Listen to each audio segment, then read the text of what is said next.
Welcome to A Million and One Things. Girls, get it together. You have a show to do. Because it's cool to know stuff. Let's get started. Welcome to our show, A Million and One Things, because it's cool to know stuff. We're sponsored by Quirky Minds Media.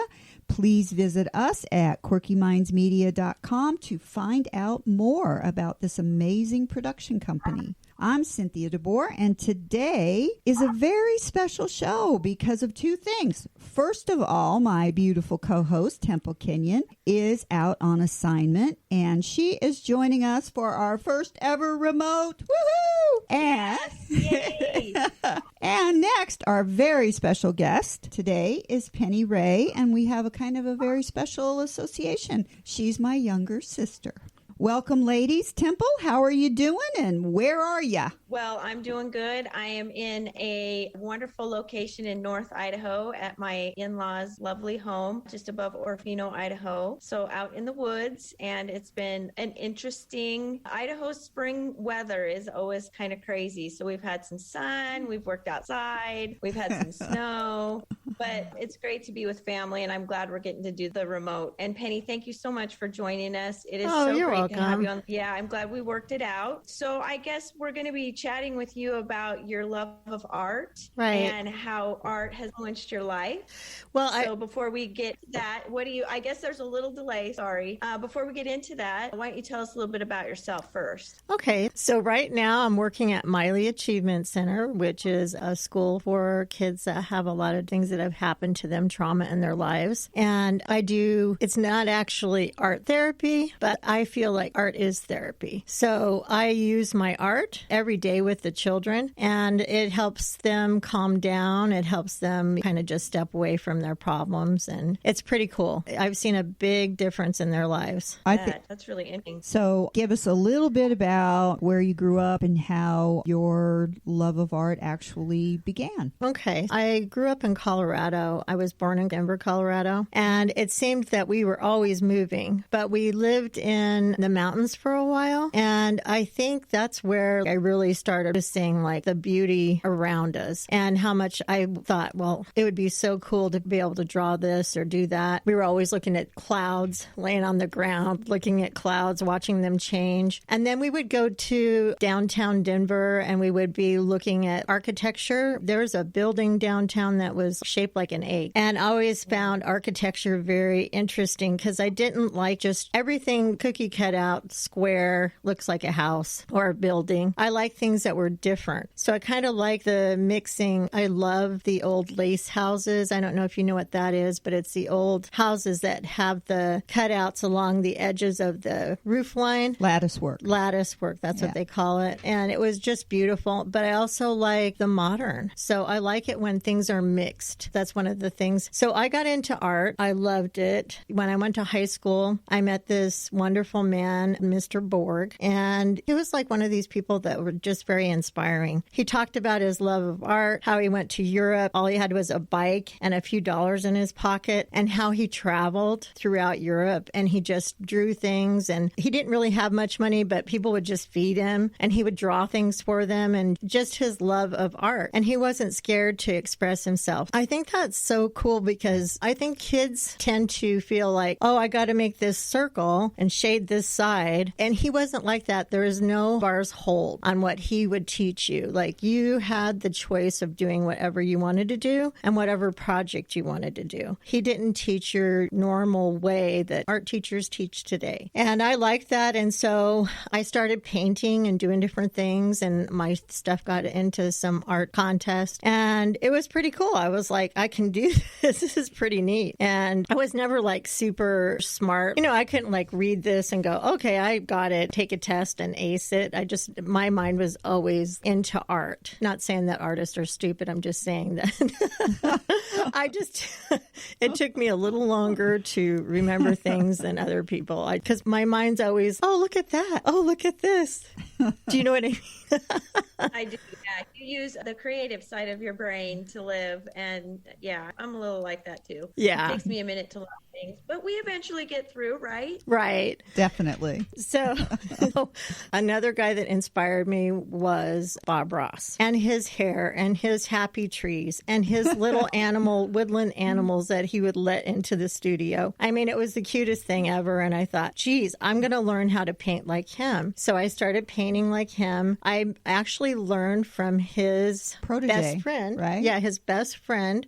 I think his name was Barry, and his wife that, he was married to before now, that she was with Barry, and they were traveling the road, and I met him at Michael's, and he's the one who taught me how to paint. And so that was pretty cool. And so I loved art, and I took off with that and started selling my art, like at Art in the Park in Boulder City. I think you're aware of that. I had my stuff in a few galleries. There's a gallery in Boulder City at Boulder Dam. It's the Boulder Dam Hotel. Yeah. And then I had my stuff in Liberace Museum. I've had my stuff, just a lot of different galleries. I felt like, though, that I was still not myself. I wanted to paint my own style. So when I started painting my own style is when things started happening for me, I feel. I paint from dreams and visions. She definitely has a very mystical, if you want to say that, side to her. And it's kind of funny because a lot of people are just drawn to one specific painting because of the feeling that they get from it, as in all art. But it seems to be more than what you normally see, because I mean, people will actually walk up and they look at one painting and they're like giggling their butts off, or they're about in tears. The reaction is extreme no matter what the reaction is. You have a dream and then it inspires you. I mean, I can't remember my dreams usually, so that's pretty impressive in itself. But do you get up in the middle of the night and start painting, or do you just have that vivid a dream that you can just remember it when you get up and go work on a canvas? Well, there was one dream that I had that was very vivid, and I couldn't go back to sleep. And it was like I was in the middle of this open field, and I heard this very large voice above me. And I don't know what anybody's religion is, but if I had to guess, I would think it was God. And he said, "Penny, I'm going to show you a miracle." And I said, "Okay."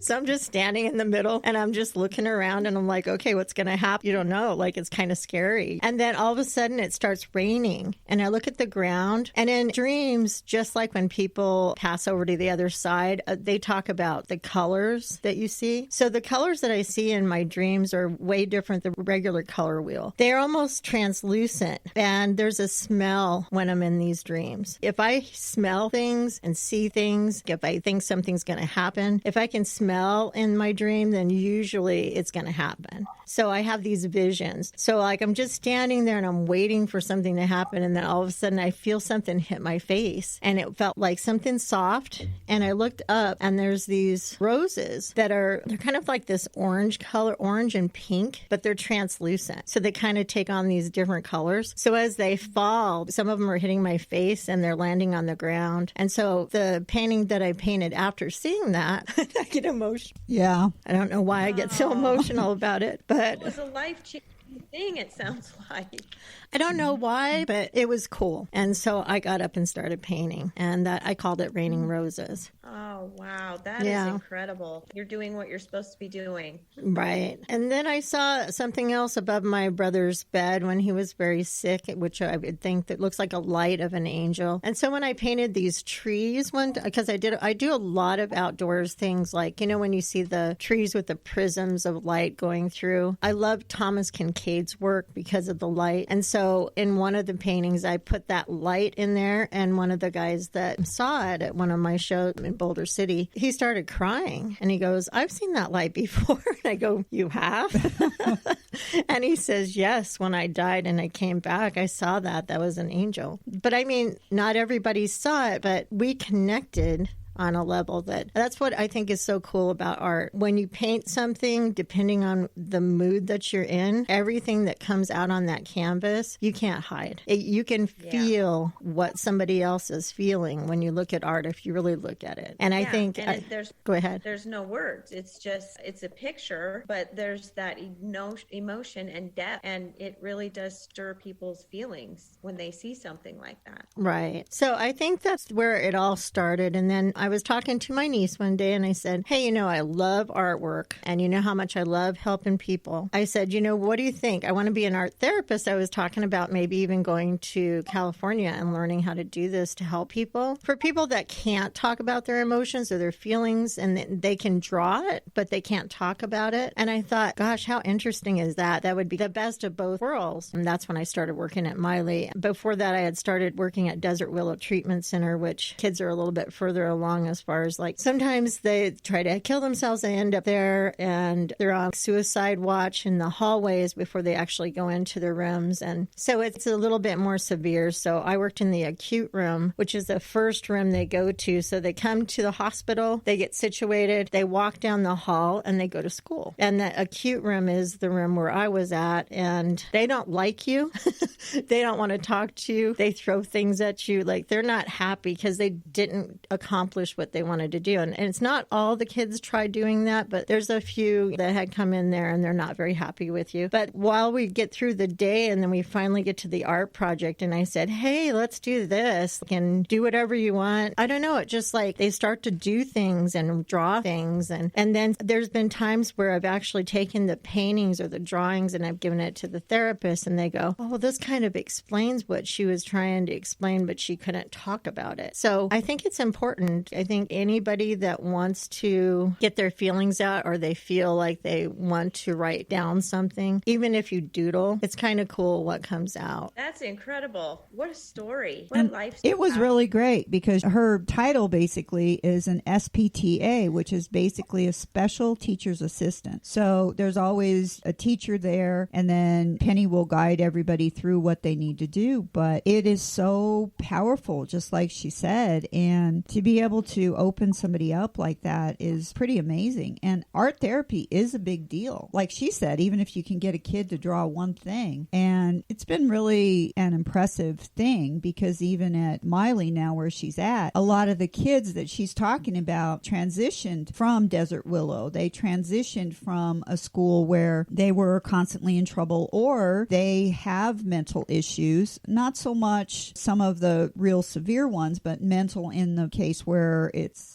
conduct or they've just had a really bad road or some have even been in jail. And this is kind of the last stop shop kind of thing before they would have to go to prison and be taught there. So what she does is very not only important, but it's crucial. These kids I knew a little bit about your background, but just hearing the service that you provide, but it's just so much more than that. It's crucial. These kids could go into the system, but you're sort of that stop, that gap, that intervention. And again, to me, art is emotion, but just not words. And so they can express themselves, even if they can't say it out loud in words. I mean, you've probably seen so many success stories or so many kids grow away from the negative that they're facing and use the art to move forward in a positive way. Right. Like, wow. Yeah, that's incredible. I had one kid come to me when I was at Desert Willow and he said, Miss Penny, he goes, you know what? And I go, what? He goes, you may not think you're doing anything here, but he goes, I don't even want to kill myself anymore because of you.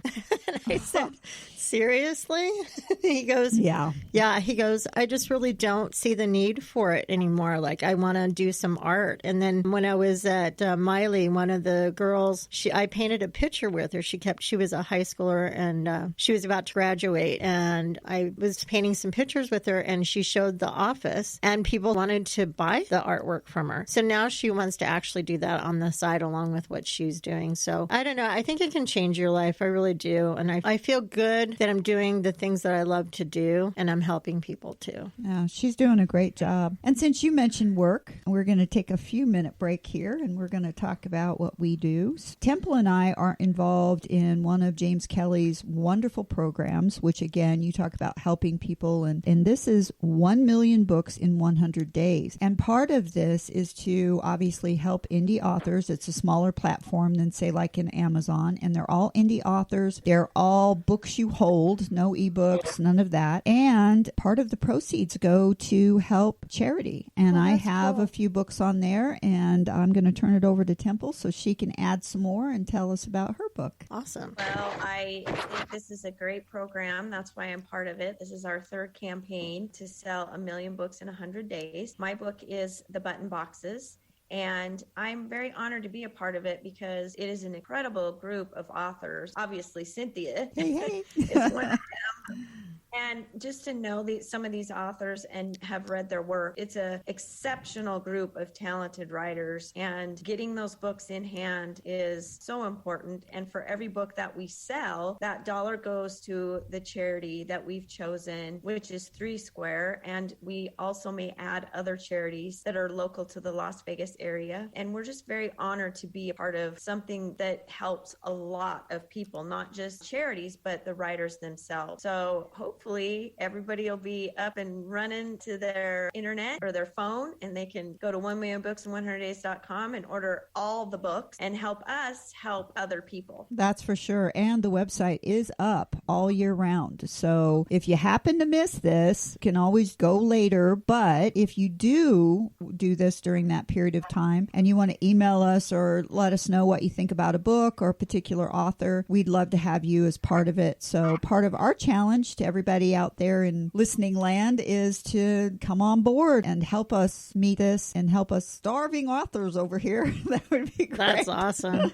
That would be great. So we're going to get back to the show. Okay. And since you said Bob Ross is one of your favorite guys, I have a quote from him, and I think it really mirrors what you've just said. And his quote is, "It's so important to do every day that which will make you happy. Look around. Look at what we have. Beauty is everywhere. You only have to look to see," which I think is awesome. That's very cool. That is cool. And just to clarify, I'm a specialized programs teacher's assistant. What that means is I'm a glorified assistant at a school with special students that special needs. So I'm not a teacher. That's why she was saying I have a teacher in the class when I teach because I'm not licensed to teach. But we do co-teach, like whenever there's other teachers in there. But what's very good about this is other teachers have started using this with kids that have autism. I was working at a school over the summer, and we found that the artwork helped the autistic kids focus. So we would do that first, and we'd do a little dance and get all their bugs out because they can't sit for a long period of time. So that's what we'd do. It helps with so many different things. I would tell anybody that if you want to get out there and help kids, it's a good cause, is where I'm working at. So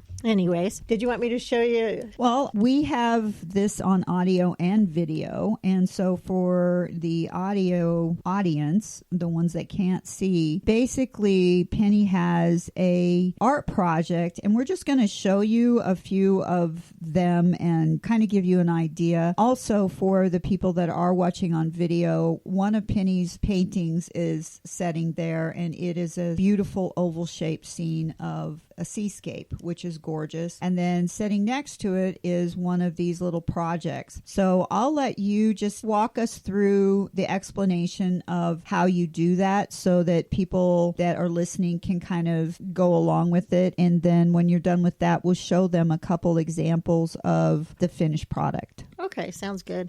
Basically, you're going to just take a paper plate and a coffee filter. And a lot of us have these coffee filters at home. And if you have kids, or even if you don't have kids, a lot of people have these washable markers. And so you can take your washable markers and set them next to you. And basically what you're going to do is you're going to take a coffee filter and you're just going to fold it in half like this and just fold it. And then you're going to fold it again so it's in quarters. And then you're basically going to just do designs on it. So you're just basically going to have it like that in quarters, and you're going to do different designs on it. What I would say, make sure you have a space of where there might be some white, because the whole idea of this is so it looks tie-dyed. And so if you fill it all up with something dark, unless you want a dark sun catcher when it's all done. So you're going to lay it down. Once you get it all decorated how you want it to be, you're going to take a spray bottle and you're just going to spritz it. Don't spritz it too much, because what ends up happening is you take all of the markers out of it, and it will be on your paper plate. So your coffee filter is going to look really, really light in color. So that's what you're going to do. And then you're going to go grab a paper towel, wipe it up, set it on top, and let it dry. And the next morning, you will open it up, and basically, you're going to have a tie-dyed looking thing like this. And some people cover it with tape and put it in their windows as a sun catcher. You can make flowers. You can make butterflies. If you have pipe cleaners, you can make flowers, butterflies, all kinds of things you can shape them into. So I do a lot of recycled art with our students because I tell them all the time, if you move into a studio apartment or wherever, if you know how to do recycled art, you'll always have art on your walls. Pull boxes out, toilet paper rolls. Like, I've told them how to do a million things. That was cool, Penny. Thanks for showing us. Oh, that. you're welcome. Yeah, it's gorgeous. Thank and your you. painting is lovely too. The colors are amazing. They're just so vivid. Thank you. I really like it because in all of her artwork, I think that the light is so vitally important no matter what the picture is. And she always has this light that just looks so real. And I think that that's really what draws people in too, which is really neat. And there's another project that she did that I really liked. And this would be good for anybody. Nowadays, everybody's into, okay, we need to replace our windows because they're single pane and we need dual pane or whatever. But those single pane windows, especially if they're small, what she did is she actually did a mixed medium of paint on them. And then she hung the window in front of another window by chains. So it almost looked a little bit like a stained glass piece of artwork. It was really kind of cool. That was through some old antique windows that she found. So done it on mirrors and 101 things. Now, Temple, you also do stamping. That might also be a way for people to do art too, isn't it? Yeah, it's just rubber stamps, but they're made out of polymer and a little bit more refined product now, so they don't dry out. But yeah, just some stamps and ink, and sometimes people like to color the images. Sometimes they just like the ink color of the ink. I like to make cards, scrapbook pages, lots of paper crafts. So I can see that being, it's very therapeutic for me, and I can see how it would be therapeutic for other people. It brings me a lot of joy to just sit and create. So I guess because it's a different part of our mind when we create versus when we're doing maybe other things like writing a book, it's a nice escape. So I just think what you do, Penny, is just such a valuable thing. And I'm so honored to know you and that you took the time to talk to our listeners about your wonderful offerings. Thank you. And I feel the same about you guys. I feel like being a writer is being an artist too. Like, not everybody can write down what they feel or anything and get somebody to actually pick up the book and want to keep reading it, because everybody has their own style. That's what's so cool about it. Everybody has their own style, and you guys are awesome. So I'm very proud of you guys too. And it's pretty amazing what you're doing. And you touch people in different ways. That's what art's all about, like photography, writing. I mean, art's everywhere. So it's awesome. Well, thank you, Penny. It's about time for us to wrap up our show, and it really has been a pleasure to have you here to share, because this woman's my sister, but every time she talks, I learn something new. So it's really great to be able to share all those experiences and things that has happened. She also didn't toot her own horn. She's been an actress and a model and all kinds of things. So there's definitely a lot of artistic ability in this lady, and we're really honored to have had her here. And I want everyone to take a listen to our show. We're going to have videos up pretty soon. And if you have a question for Penny, or if you have any kind of comments or anything, you can email us at 1,001thingsshow@gmail.com. And of course, you can visit us at our website, where we do have a player attached so you can hear all of our shows. And that's 1,001things.com. So either email us or visit us. And as Temple and I always say, million and one things, because it's cool to know stuff. I bet that worked out well with the delay. Yeah, the delay helped us out immensely. I mean, really. Penny, Thank you. It was great to join you. Hey, Thank you. Temple, congratulations. Hey. We did our first remote. That's awesome. Yay, us. Yay, us is right. Well, that was fun. All right. Thank you, Penny. Really, Thank it was you. wonderful. Join us next time when we come up with something new.